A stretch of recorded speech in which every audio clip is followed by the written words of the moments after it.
Listen, I'm gonna assume this is gonna be a 14-stage reading. Gonna have the whole pH scale, like that one Sagittarius eclipse reading that we had done. There could be overlap, but anyways, let's back it up. What's going on? Part 5, Virgo. It is part 5, right? Death card. I ended your reading, and I see this card on the face of the deck. It says, I find you so attractive. Part of this for some of you is this enigmatic energy. Where does the curiosity, where does the enigma that surrounds the life of another supersede that of the enigma within our own story that we are here to explore? This is about you saying, I don't need to understand why this is not working out with this person. I don't need to know. I don't need to figure it out. It's a matter of reinvesting that energy. I hear it again. Let's go to the body. Yeah. So I feel some of you, what would really be very helpful is actually physically moving. I want to get a little bit more here, and I would like to get here some further cards. Let's get from an oracle. Yeah. Some of you, it's just like, it's even the industry you're in. Some of you dealing with like bullies. I hate to say that. That came through earlier in part 1. It's one of those moments where you just know for yourself, like, this is just not healthy for me. I feel again that energy of like cannot speak English. So yeah, that came through in part 1. And maybe that you're switching. I feel like you're switching a lot with this person. Like you're, yeah. We have a rejection, number 13 coming through. Some of you, I feel like you're stuck on something. Maybe someone said something, you gotta move on. Move on. Just keep, yeah, we said 13 people in the room, 3 likes. We have temptation, yeah. See, it's like you're tempted to go back possibly for some of you. To open up, you know. Some of you believe that you, yeah, so we have the dreams coming through. So let's go. Some of you are going to have a new beginning here, but Spirit is going to be guiding this. You need to be open to listening to Spirit. Otherwise, it's going to be very challenging to know your next steps. If you're trying to understand, like, yeah, the logics, you know, and that is partly by way of who you're interacting with in the scape, in the landscape of this new, in the context of this new beginning. Are you, like, let's say, wanting to bounce your IDs around for the people? You don't need confirmation that something is right for you, is what I'm hearing. This is a general video. Please talk to a person practitioner, obviously. Okay, you need to. Letting patience.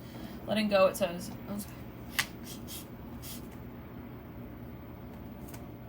Home. Yeah. Some of you, this is your family. You're saying, I'm going to go at it alone. Like, you know what? Maybe some of you, you know, you felt like you really needed someone here, that you needed to relate to someone in a very particular way, but you actually don't. You're realizing that I don't need this. It's more of a perspective thing.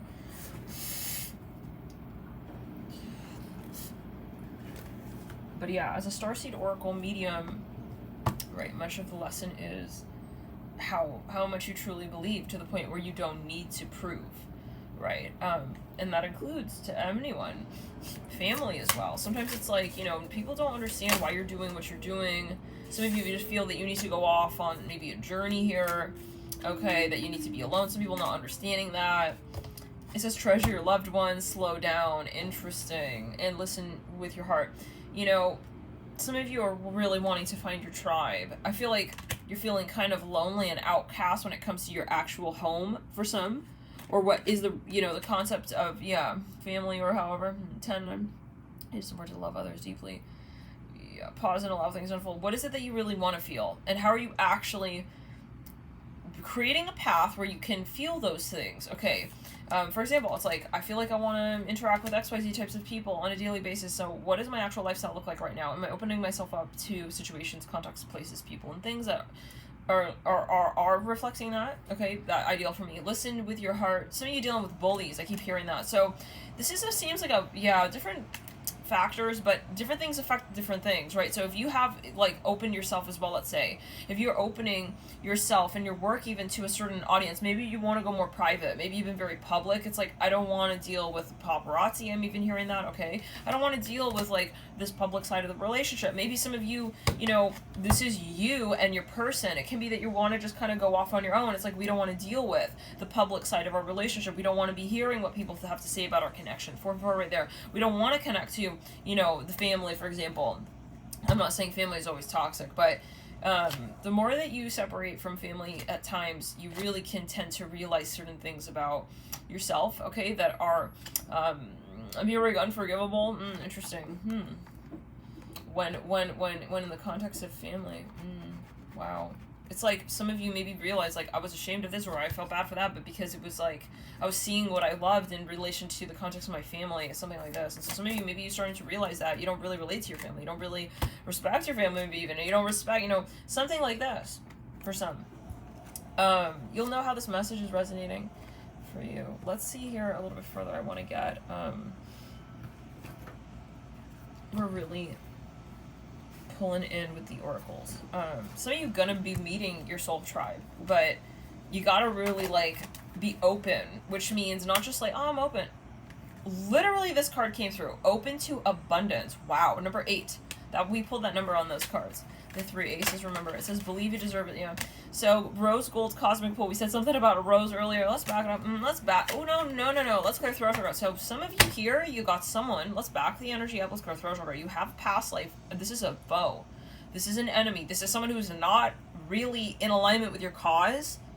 And it's okay to say that, right? Because we got to acknowledge it. Not everybody is a friend. This person is, they want to sabotage your success, which means it's what you really feel is your success. Not what is successful, but your success, what makes you feel enriched in your life. This person is not in alignment naturally with that plan that you have, with your higher self. So it's important to say, just because you are, my family member or my this or my that, maybe my manager, whatever it is, my friend, even so-called, doesn't mean that I will see you as one with my future. So some of you have to acknowledge this, really, clearly, out loud, and, maybe for the masses, even this person possibly, is part of the clout, they feel like they're part of your connection. You have to call it out, it's a no. Okay, new moon in Pisces, attuned to the divine Pisces. They may be trying to subtly even, relate to you. Oh, man. Okay, this reminds me of that Sagittarius reading that we had done, back in June, I think it was, yeah. Or May or June. First quarter moon in Aries, step into your power, Aries. Some of you, this is a metaphorical. This person, something going on with their health or something going on with their overall life, and it's just not in alignment with you. Maybe they have certain habits and patterns. Spirit, I feel, does not want you with this person. If this is a person, I feel this is Spirit saying they just don't feel it's not healthy for you. Maybe they even have something physical going on. I am seeing something here for some. Last quarter moon in Pisces, talk less, feel more. I feel the more that you do that, the more that you're going to feel that you understand the next steps that you need to take in terms of this next new path. For some of you, this is a matter, every time, let's say, this is a matter of the resurgence of connection to your 12th house energies as well. I'm saying for everywhere. Your spirit guide, some of you about to elevate. You're going to activate in a way you've never been able to before because of what you're releasing. It says new moon in Capricorn, step up and lead. So there's a lot of really interesting energies, you guys. Full moon in Gemini will be huge. The upcoming full moon, okay? There's something that you will, it's clear. There's something that you're developing. You're drawing a plan here, but it's something subtle and gradual. It's in these first few steps, and it's about being really brave